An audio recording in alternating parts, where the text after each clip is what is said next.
योजनेसंदर्भात आता एक अतिशय महत्त्वाची बातमी समोर मुख्यमंत्री माझी लाडकी बहीण योजना आहे याची ई-KYCची प्रक्रिया ही साधारणपणे गेल्या वर्षी ऑगस्ट महिन्यामध्ये सुरू झाली होती आणि त्याला पहिल्या सुरुवातीच्या ह्याच्यामध्ये जवळपास 3 महिन्याचा कालावधी देण्यात आला होता. मग वाढवून आणखीन 2 महिने दिला, आणखीन 2 महिने त्याच्यामध्ये वाढ झाली आणि असा 8-10 महिन्यांचा कालावधी हा ई-KYCसाठी दिला होता. आणि ही ई-KYC प्रक्रिया ही फक्त ह्या लाडकी बहीण योजनेमध्ये नाही आहे, तर ज्या ज्या राज्याच्या डायरेक्ट बँक ट्रान्सफरच्या योजना आहेत म्हणजे DBTच्या योजना आहेत ह्या सगळ्यांमध्ये ई-KYC प्रक्रिया केली जात असते. आणि हा जो 80 लाखाचा आकडा आहे हा फक्त ई-KYCचा नाही, यात ई-KYCचे काही महिला असतील ज्यांनी ई-KYC केलेली नसेल इतक्या मुदतीत सुद्धा तेही आहेत. काही आम्हाला गेल्या 10-10.5 महिन्यापासून आम्ही एक IT विभागाचं म्हणजे इन्कम टॅक्सचा आम्ही जो आकडा ज्यांचं उत्पन्न 2.5 लाखापेक्षा जास्ती आहे हा डेटा जो आहे हा आम्ही त्या ठिकाणी मागवलेला होता. त्याला साधारणपणे 10-11 महिन्याचा कालावधी गेला, तर त्या जवळपास एक 11-11.5-12 लाख हा तो डेटा याच्यामध्ये 80 लाखामध्ये समावेश आहे. याच्यात 4.5-5 लाख अशा महिला आहेत ज्या 65 वयोगटाच्या पुढे गेलेल्या आहेत, जे वयाचं निकष आहे तर त्यामध्ये असतील. त्याच्यानंतर याच्यात सरकारी कर्मचारी ज्यांनी लाभ घेतला होता ते काही हजारांमध्ये होते, 14-14.5 हजार असतील. त्यांच्याकडून वसुली जी आहे ही गेल्या 8 महिन्यापासूनच सुरू आहे, त्याच्यामुळे ते याच्यामध्ये आहेत. तर अशा पद्धतीनं काही नमो शेतकरीचे आहेत जे नमो शेतकरीचाही लाभ घेत होते, याचाही घेत होते, तर अशा पद्धतीनं ते साधारणपणे हा आकडा आहे.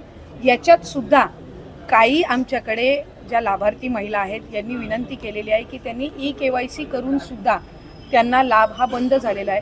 आम्ही त्याची फेर तपासणी करत आहोत जेणेकरून कुठलीही महिला जिनी ई-KYC केलेली असेल ती लाभापासून वंचित राहता कामा नये. त्याच्यामुळे राज्याचे मुख्यमंत्री देवेंद्र फडणवीस साहेब, एकनाथजी शिंदे साहेब, आदरणीय सुनेत्रा काकी असतील, मंत्रिमंडळ असेल, यांच्या याच्यानी आपण ती ज्यांनी ई-KYC केलेली आहे पण त्यांचा कदाचित काही कारणास्तव टेक्निकल अडचणीमुळे लाभ बंद झाला असेल ती आम्ही करतोय. काही अशा आहेत ज्यांनी संजय गांधी निराधार योजना आणि लाडकी बहीण योजना ह्या दोन्हीमधून जे लाभ घेत होते. काही अशा आहेत ज्यांनी संजय गांधी निराधार योजना आणि लाडकी बहीण योजना ह्या दोन्हीमधून जे लाभ घेत होते ते छाननीमध्ये कट झालेले आहेत, पण त्यांना दोन्हीपैकी एका योजनेचा कंपल्सरी लाभ हा आपण देणारच आहोत. त्याच्यामुळे जे अशा बाय डिफॉल्ट दोन्हीकडे लाभ घेत होते आणि दोन्हीकडनं त्यांची नावं कट झालेली आहेत त्यांना दोन्हीपैकी एका योजनेमध्येच तरी 100% त्याचा शासकीय ह्या योजनांचा लाभ हा मिळणार आहे. काही RTOच्या संदर्भामध्ये तक्रारी केलेल्या आहेत. यातल्या 80 लाखामधल्या जवळपास 3-3.25 लाख हे RTOचे आहेत ज्यांचे वाहनं आहेत पण ते लाभ घेत होते. हा एक 6-8 महिन्यापासून डेटा मिळालेला आहे, असा कन्सॉलिडेट करून आहे. पण त्यातल्याही काही लाभार्थ्यांनी म्हटले की आमच्या नावाने म्हणजे निवेदनं आलेली आहेत की आमच्या नावाने कुठलंही वाहन नाही आहे, तर त्याची फेर तपासणी होईल. तर त्या पद्धतीनं आहे. आणि साधारणपणे ज्यांनी ई-KYC चुकवलेली होती त्यांना 30 एप्रिलपर्यंतची मुदत ही देण्यात आलेली होती दुरुस्ती करण्याची. त्यामुळे असं आहे. आणि अजूनसुद्धा फेब्रुवारी-मार्च महिन्याचा लाभ हा आम्ही गेल्या आठवड्यापासून वितरित करायला सुरुवात केली आहे. त्यामुळे हा आकडा किती असेल म्हणजे वितरित केल्यानंतर हा 7-8 दिवसाच्या कालावधीमध्ये लक्षात येईल. अनिकेतजींच्या उमेदवार 2 आक्षेप प्रामुख्याने घेतलेले. एक म्हणजे भास्करच्या दवासाने घराणेशाहीचा त्यांनी उल्लेख केला आणि दुसरी गोष्ट म्हणजे मागच्या टर्ममध्ये अनिकेत तटकरे हे किती फिरले, त्यांनी किती आढावा घेतला, किती प्रशासनाच्या लोकांमध्ये आणि त्यांच्या नाही. खरं तर भास्करराव जाधव साहेब ज्येष्ठ नेते आहेत, त्याच्यामुळे त्यांच्याबद्दल काही वक्तव्य करण्याचा एक कार्यकर्ता म्हणून, एक छोटी कार्यकर्ता म्हणून मी त्याच्यामध्ये म्हणजे फारसं काही स्वारस्य हे करणार नाही. पण महायुतीचे उमेदवार म्हणून अनिकेतजी तटकरे यांना उमेदवारी दिलेली आहे आणि उमेदवार हे महायुती ठरवत असते. त्यातून त्यांचा 6 वर्षातलं कामकाज असेल गेल्या वेळेसचं ते ग्राह्य धरून असेल आणि त्याचबरोबर महायुती म्हणून जे उमेदवार ज्या ज्या वेळेला ठरवले जात असतात, खरं तर प्रत्येक पक्षाला किंवा युतीला किंवा आघाडीला अधिकार असतो मूल्यमापन करण्याचा.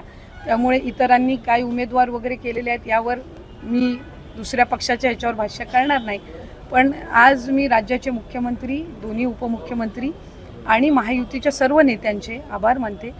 खरं तर सुरुवातीलाच राज्याचे सन्माननीय मुख्यमंत्री आदरणीय देवेंद्र फडणवीस साहेब, उपमुख्यमंत्री आदरणीय एकनाथजी शिंदे साहेब, आदरणीय उपमुख्यमंत्री आमचे राष्ट्रीय अध्यक्ष सुनेत्रा काकी पवार असतील, भारतीय जनता पक्षाचे सन्माननीय प्रदेश अध्यक्ष रवींद्र चव्हाण साहेब असतील, आदरणीय तटकरे साहेब असतील, त्याचबरोबर शिवसेनेचे जे समन्वयक मंत्री आहेत, उदय सामंत साहेब आहेत, इतर सर्व भरत शेठ गोगावले असतील, सगळेच या सगळ्यांचेच या निमित्ताने मी आभार मानेन की महायुतीचे उमेदवार म्हणून आदरणीय राणेसाहेबांचा सुद्धा मी आवर्जून उल्लेख करीन की त्यांनी सगळ्यांनीच आज अनिकेतबाई तटकरे यांचा उमेदवारी अर्ज महायुतीचे उमेदवार म्हणून दाखल करत असताना त्यांना आशीर्वाद दिले.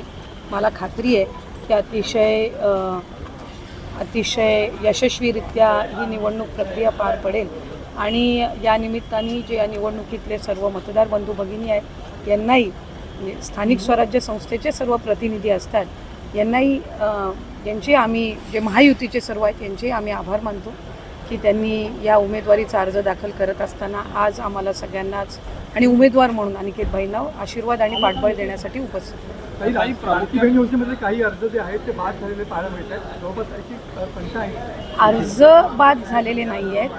खरं तर महायुतीची एक सर्वात महत्त्वाकांक्षी योजना म्हणजे